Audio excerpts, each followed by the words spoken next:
I hope that as you review, peruse, download, or sample 820 episodes, I do want to give you something of substance, of value, of interest that will last at least 500 seconds for your consideration. But seriously, I'm as surprised as maybe you are when some of these topics really hit harder or strike you deeper than expected. I hate that word, expected. Maybe you didn't see this coming as something of value from a person you never met, on a topic you probably wouldn't have researched before, yet you chose to tune in just for giggles and pisses. But here we are having a conversation. And even today, this one, or as a summary, I'm trying to say all the other episodes when I am given the inspiration to graph them out or sketch them out for references, I'm surprised when they come out and then I'm able to deliver them. Still, I'm not trying to impress myself or you. I'm trying to address this inspiration and not hold on to it until it's, flawless and has to come out when it's ready. I let it go when it's ready to go. When I get it, I document it, and then I record it and share it with you. Like this statement today called in to out. In to out. You ever heard about the In-N-Out burger? I've heard about that. Never seen one or visited one, but it sounds interesting. The In-N-Out burger. And although this episode is called In to Out, this topic and this discussion today is not to discuss my poor dietary habits to date. Although I do feel hungry now, talk about In-N-Out burger, but let's move on. Where I am, maybe a Blake's Lotta burger will do for now. But let's get into the In to Out. I cited that in the title, and again, hopefully while you tuned in today, I will touch on what's important in leadership and in anything and everything you do, and even what you don't do. This title will still apply assiduously. I love that word. I had happened upon an article by a gentleman named Rashad Tabakawala the other day. As I remember, it was dated as 17 May 26, in case you want to research that and read it yourself. So while I mostly agree with Rashad, the general slant of the article leaned more towards the almost equal importance of technology with human beings.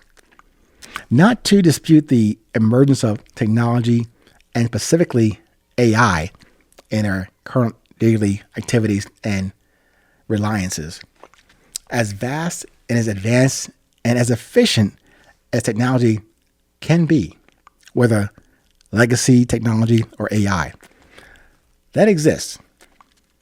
But I propose that technology aligned with leadership and resilience should support, not direct or decide direction and inputs to internal guidance and development. That technology should add to sharing, extension, collaboration, and not used as a weapon of information that you don't know or fully understand in the process. But let me cite an excerpt from Mr. Rashad in the article. Quote, 2 things to unlearn. Among the many things that we need to unlearn are the following beliefs. A, that humans are better than machines. Increasingly, this is not true. In many areas, machines will do much better job than humans. We should be outcome focused versus input obsessed. Interesting. B, hierarchical organizations, increasingly defunct. AI is changing organizational design, and the reality is that Those on the front lines with connection and relationships with customers have more real-time information and ability to solve problems and leverage opportunities. Unquote. Okay, now for me, the process is sustainable while the resources may or may not be available on a 24/7 basis. So if you can use a verbal and audio image on a hierarchy of developing, discovering, delivering, leadership, and resilience, here is a structure. From in to out. At the core of our problem resolution and the work required to execute. Process. Moving outward toward the resources, to the shell of this molecule of leadership and resilience. Technology. That's on the outer side, the outer shell of this molecule of resolution. That's it, simply. Now, as I have relayed before, my fascination with process models and structures for resilience, and more eloquently explained by Mr. Eckhart Tolle. He said, models, structures, all of them are unstable.